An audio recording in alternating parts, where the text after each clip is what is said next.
우리가 성령을 무엇으로 상징되는가에 대해서 살펴보고 있는데, 성령은 생수, 물로 상징되어진다. 물은 생명을 살리는 것이고, 물은 더러움을 씻는 것이고, 물은 열매를 맺게 하듯 성령은 오늘 우리의 영혼을 살리는 역할을 하고, 우리의 죄를 깨끗하게 씻는 역할을 하고, 또 우리로 하여금 성령의 열매를 맺게 하시기 때문에 물로 상징되어진다. 두 번째는 불로 상징되어진다 말씀을 했죠. 불은 뜨겁고 녹이고, 또 불은 소멸하고, 그런가 하면 어둠을 밝히는 역할을 하는데, 하나님의 성령은 우리에게 뜨거운 열정을 갖고 하나님을 섬기게 하고, 또 하나님의 성령은 우리로 하여금 심령 속의 죄악들을 깨달아 알 수 있도록 녹이는 역할을 하고, 그런가 하면 성령은 우리의 죄악을 소멸해서 죄와 상관없이 거룩한 삶을 살게 하고, 또 성령은 우리의 갈 길을 밝히 비춰주는 빛의 역할을 하기 때문에, 그래서 성령은 불로 상징되어진다고 말씀을 드렸습니다. 오늘은 그 세 번째로 성령은 무엇으로 상징되는가? 성령은 오직 바람으로 상징되어진다. 바람. 성령은 왜 바람으로 상징되어지는가? 바람이라고 하는 것은 눈에는 보이지 아니하지만 분명히 바람이 존재하는 흔적이 남습니다. 바람이 불면 우리의 피부에 와서 닿고, 또 나뭇가지가 흔들리기도 하고 풍랑이 일어나기도 하고, 그래서 눈에는 보이지 않지만 분명히 바람이 존재하는 어떤 현상들이 나타나게 되어지는데, 성령의 역사도 마찬가지죠. 우리 눈에는 보이지 않지만 분명히 성령이 역사하면 성령이 역사하는 흔적들이 남기 때문에, 그래서 성령을 바람으로 그렇게 상징을 하는 것이지요. 바람은 때로는 약하게, 때로는 강하게, 때로는 어마어마한 태풍을 몰아오기도 하고 토네이도를 일으키기도 하고, 그렇듯 하나님의 성령의 역사도 마찬가지죠. 어떤 때는 아주 약하게 성령이 임하는지 임하지 않는지 모를 정도로 임하는 때들도 있는가 하면, 어떤 때는 너무 강력해서 견딜 수 없을 만큼 그렇게 임하기도 하고 역사하기도 하지요. 어찌되었든 성령은 바람과 같이 눈에는 보이지 아니하지만 분명히 성령이 역사한다고 하는 사실을 우리가 알 수 있기 때문에 성령은 바람으로 상징되어지는 것이죠. 사도행전 4장 31절 말씀을 보면, 빌기를 다음에 모인 곳이 진동하더니 라고 말씀을 하죠. 그들이 성령으로 충만하기를 위해서 간절히 기도했을 때에 모인 곳에 진동이 일어났습니다. 그게 바로 성령의 역사죠. 하나님의 성령이 그들에게 임하고 그들과 함께 한다고 하는 사실을 그렇게 나타내 보여준 것이죠. 보이지는 않지만 분명히 성령이 존재함을 진동을 통해서 보여준 것이죠. 그리고 무리가 다 성령의 충만함을 받아서 담대히 하나님의 말씀을 전하게 되어졌다고 선언을 하죠. 그런가 하면 사도행전 1장 8절 말씀을 보면, 성령이 임하시면 너희가 권능을 받고 라고 말을 하죠. 눈에는 보이지 않지만 성령이 우리에게 임하시면 우리가 권능을 받게 되어진다. 그래서 놀라운 역사를 일으키게 되어지지요. 엊그저께 하나님의 부르심을 받았던 조용기 목사, 사실 하나님의 성령으로 말미암아서 어마어마한 역사를 이루었죠. 가는 곳곳마다 기적의 역사들을 이루고 하나님 살아계신 증거들을 나타냈죠. 하나님의 성령은 눈에는 보이지 않았지만 하나님의 성령이 역사하니까 그런 어마어마한 역사를 이루게 되어지고, 세계에서 제일 거대한 약 70만 명 단일 교회로서는 그렇게 모이지 않지만 지방에 있는 이 조직 교회들까지 해서 70만 명이 모이는 이런 어마어마한 교회를 이루게 되어진 것이지요. 하나님의 성령이 권능으로 역사하지 않으면 있을 수 없는 불가능한 일을 하나님의 성령이 권능으로 역사하니까 그렇게 이루게 되어진 것이지요. 세계에서까지 조문을 오고 그럴 정도로 어떻든 마지막에 아름답지 못한 모습들이 있기는 했지만 어떻든 하나님의 성령으로 말미암아 위대하게 쓰임 받았던 것은 사실이지요. 하나님의 성령이 얼마나 놀랍게 역사하시는가를 오늘 우리에게 가르치고 있고 보여주고 있는 사건들이죠. 그래서 성령은 바람으로 표현되어지고 있는데 보이지 않지만 그 증거가 분명히 있기 때문에 지금 선풍기 바람이 부니까 저까지 나무 잎사귀 흔들리죠. 이게 바람이 있다는 증거잖아요. 태풍이 불면 어쩝니까? 지붕이 날아가고 토네이도가 강하게 일어나면 집이 막 떠날려 가버리고. 예. 하나님의 성령의 역사도 그렇게 강력하게 권능이 임하면 죽은 자도 살아나는 이런 강력한 역사를 이루게 되잖아요. 그래서 성령을 바람으로 그렇게 표현을 하는 것이지요. 또 바람은 보이지 아니하지만 어느 곳에나 존재하지요. 바람이 존재하지 않는 곳이 없습니다. 어디에든지 바람은 존재하죠. 그렇듯 하나님의 성령도 눈에는 보이지 아니하지만 온 우주 속에 어느 곳에나 존재하신다고 하는 사실을 오늘 우리에게 가르치고 있고 보여주고 있는 것이죠. 성령의 역사도 모든 피조물의 생명을 유지하고 보존하고 또 특별 역사로는 선택받은 백성들의 마음을 감동시켜서 구속사역을 이루어 가기까지 보이지 않지만 어마어마한 일들을 행하고 계시는 것이지요. 사실 곡식들이 자라는데도 이 바람이 없으면 안 되죠. 바람이 불어줘야만 곡식들이 자라요. 과일도 마찬가지예요.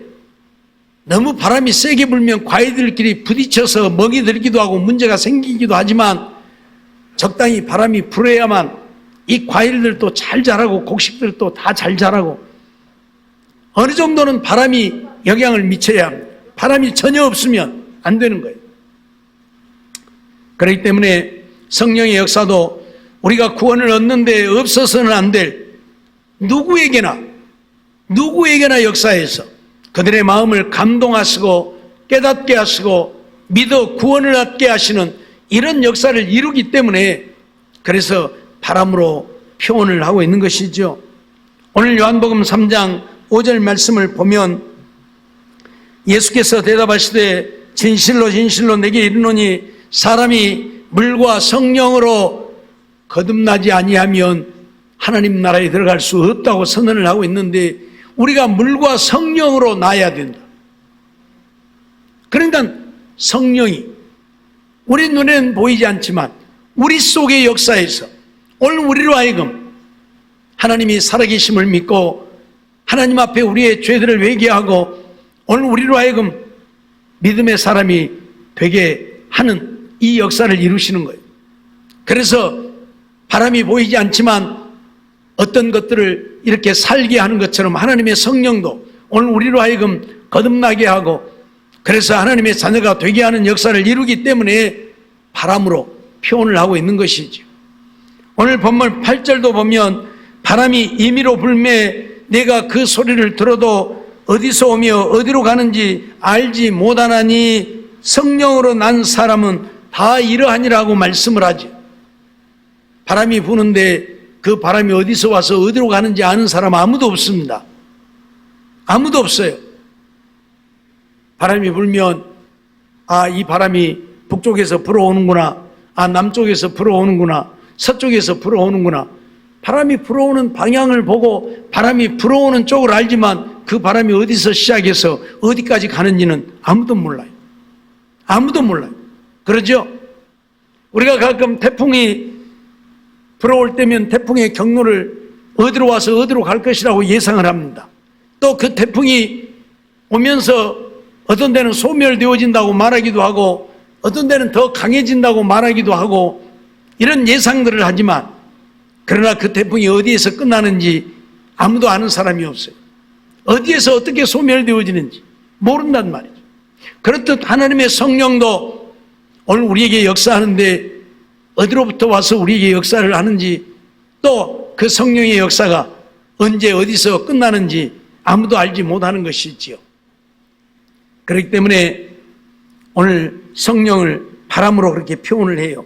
오늘 분명히 바람이 임의로 불매라고 하면서 성령으로 난 사람은 다 이러하다 해서 성령을 바람으로 비유를 하고 있는 거죠. 그래서 오늘 우리는 성령을 바람으로 상징한다 하는 것을 말씀을 드리는 것이죠.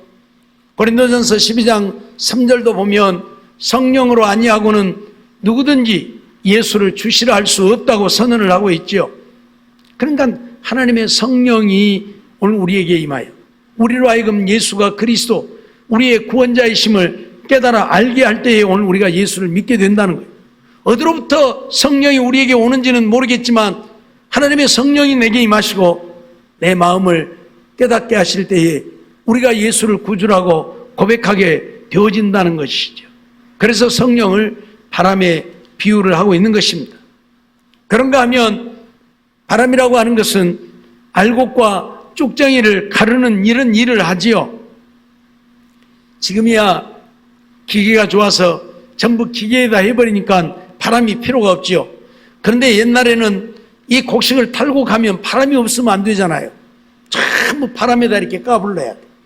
그래야 쭉정이는 날아가고 알곡은 밑에 떨어지고 그럼 그것만 모으잖아요. 예. 바람이 없을 때는 뭐 갖고 합니까? 이제 키를 가지고, 전라도 사투로 치라 그러죠. 이 키를 가지고 까불러. 이제 바람이 없을 때는 왜 날아봐야 뭐 안 날아가니까 키를 가지고 이렇게 까버리면 껍질은 바깥으로 떨어지고 알곡은 안으로 모아들여죠. 바람이 없으면 안 되는 거예요. 바람이 있어야 알곡과 죽정이를 가르는 거예요.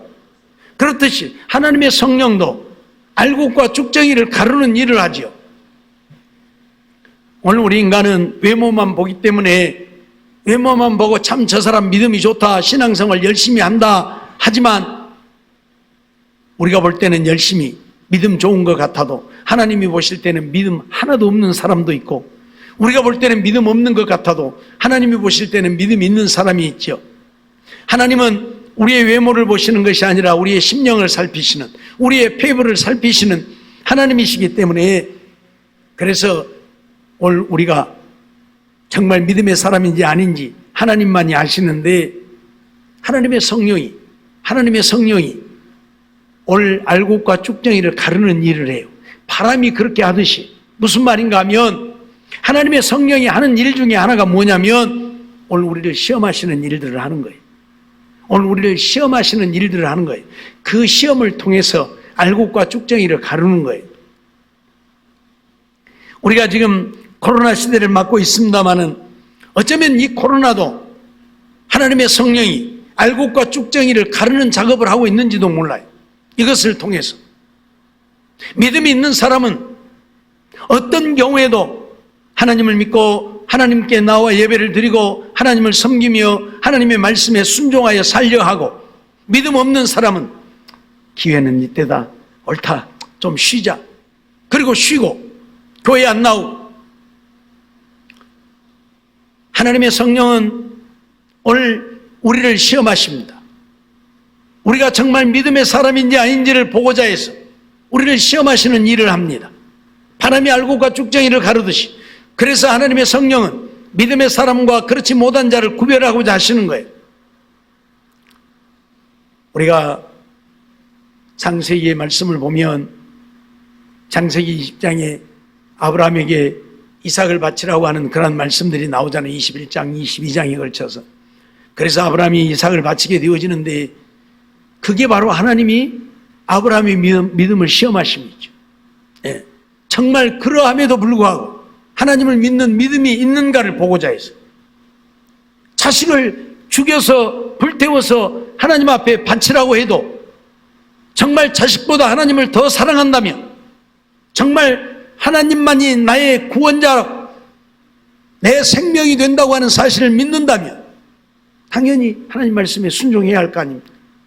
그런 믿음이 있는지 없는지를 보고자 해서 하나님은 아브라함을 시험하시는 거예요. 예. 오늘 하나님의 성령이 하시는 일들이 바로 그런 일들이에요. 어떤 것을 통해서 오늘 우리들을 시험하시는, 그래서 알곡과 쭉정이를 가르는 일을 하기 때문에 그래서 성령을 바람으로 그렇게 표현을 하고 있는 거예요.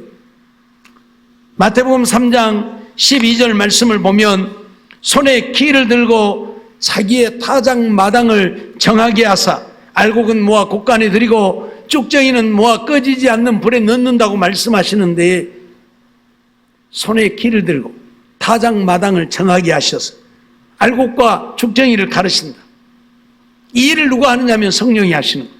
성령이 오늘 우리의 마음을 때로는 움직이고 감동하고 역사하고 우리를 시험해서 우리가 알곡인지 쭉정인지 구별하고자 하신다.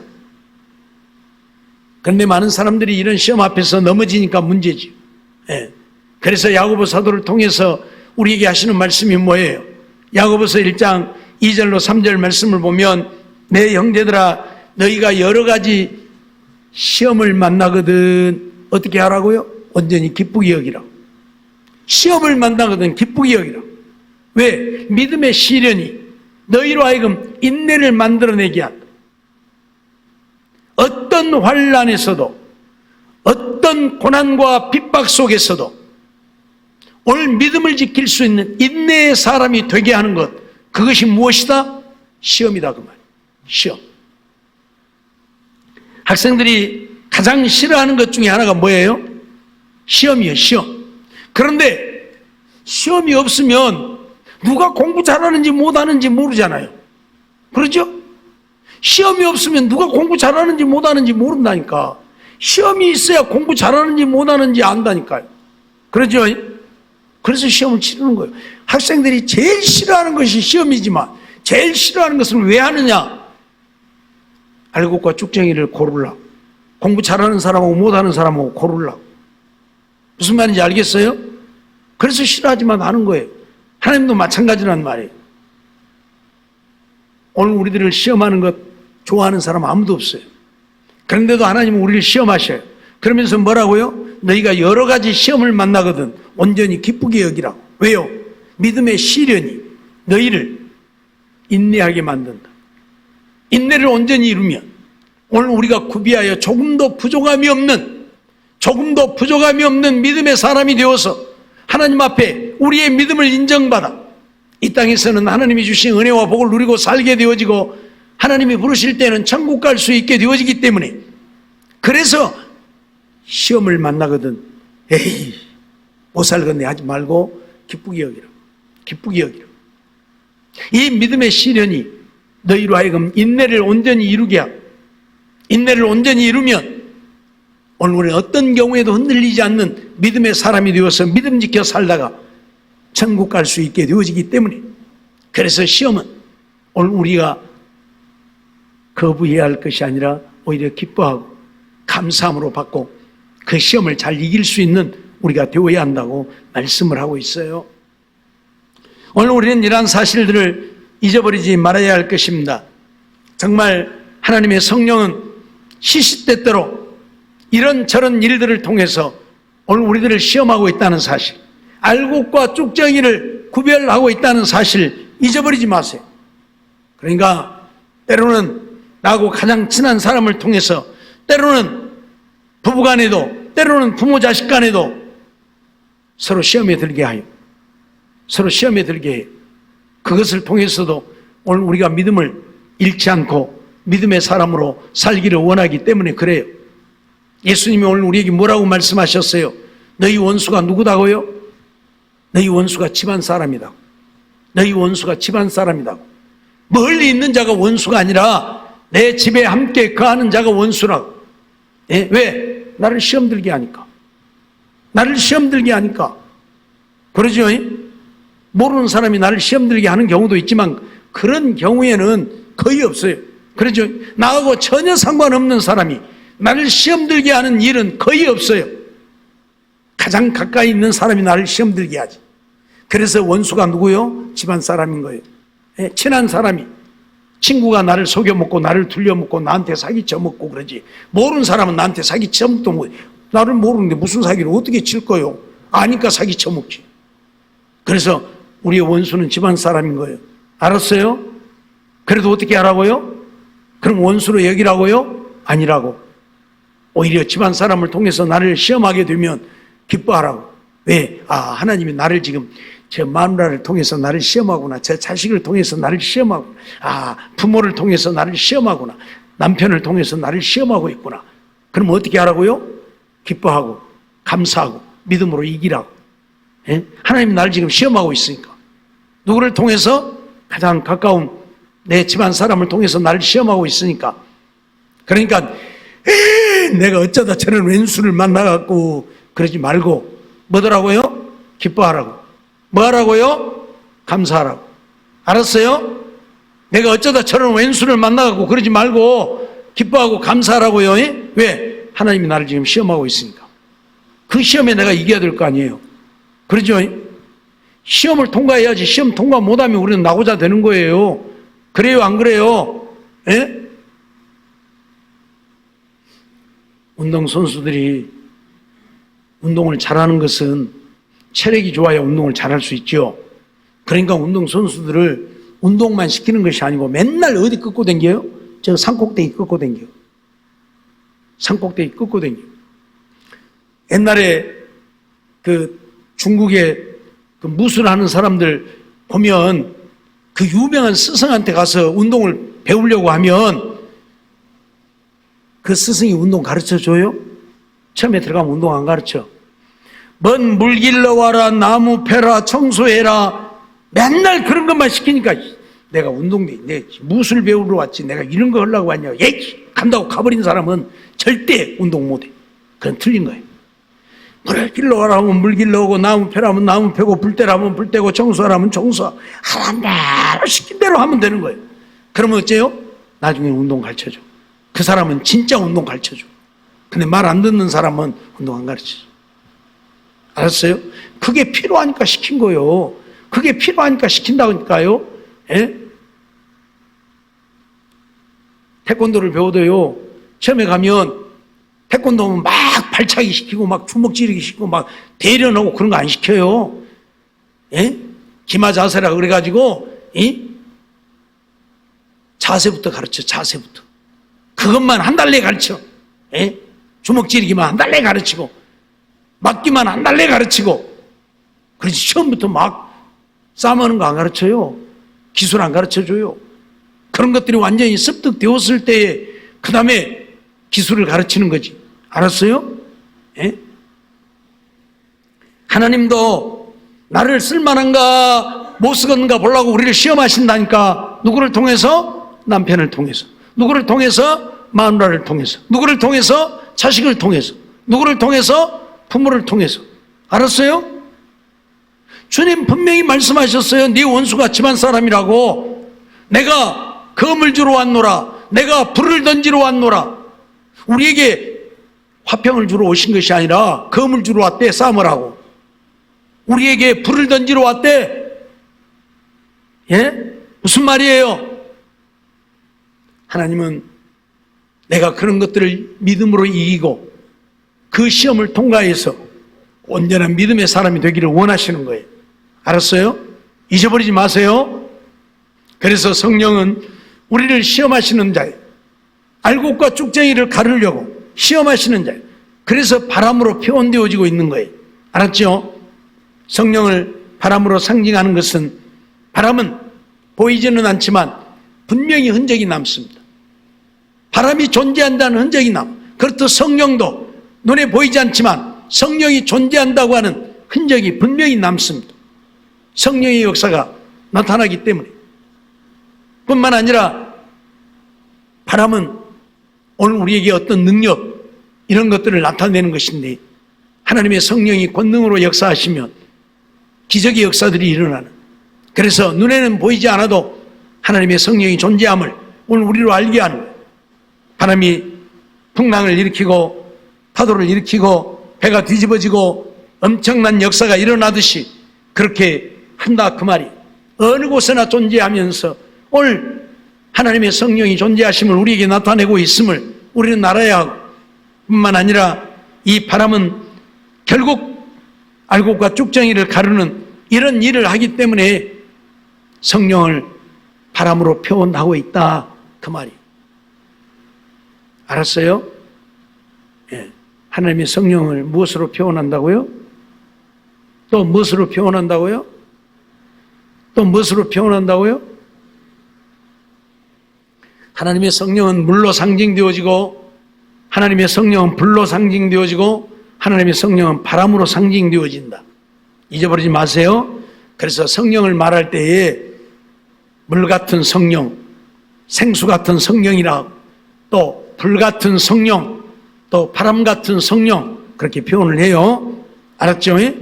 바람이 아니지만, 물이 아니지만, 불이 아니지만 그런 역할들을 하기 때문에, 물이 하는 역할, 불이 하는 역할, 바람이 하는 역할을 하기 때문에 성령을 우리가 그렇게 상징한다. 잊어버리지 말고, 어떻든 하나님의 성령은 우리에게 이렇게 강력하게 역사. 예? 여러분, 우리는 그런 토네이도 같은 것이 없으니까 그런 걸 잘 모르지만, 미국 보세요. 해마다 토네이도가 일어나면요, 어떤 때는 막 집도 그대로 그냥 들어 올라가 버려 하는 거. 어마어마한 토네이도가 일어나면 무서워요. 예? 또 태풍을 일으키면 어쩝니까? 집이 그냥 막 그대로 무너져 버리잖아요. 예? 우리나라에 오는 태풍은 이건 아무것도 아니에요.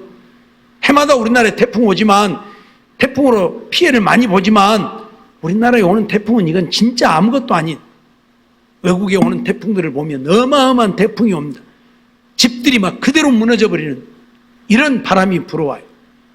그렇듯 하나님의 성령은 그렇게 강력하게 역사하는 성령이라는 것을 우리에게 가르치기도 해요. 알았죠? 우리가 성령으로 충만하지 못하니까 성령의 역사를 잘 모르지, 정말 성령이 뜨겁게 역사하면, 강하게 역사하면 이런 엄청난 기적들이 일어난다는 사실을 기억하면서, 그래서 오늘 우리는 성령으로 충만하기를 위해서 부지런히 기도해요. 정말 부지런히 기도해서 하나님의 성령으로 충만해서 이런 역사를 이루고 사는, 그래서 하나님의 살아계심을 늘 경험하고 체험하고, 그래서 하나님 안에 사는 우리들의 삶이 되어지기를 주의 이름으로 축원합니다.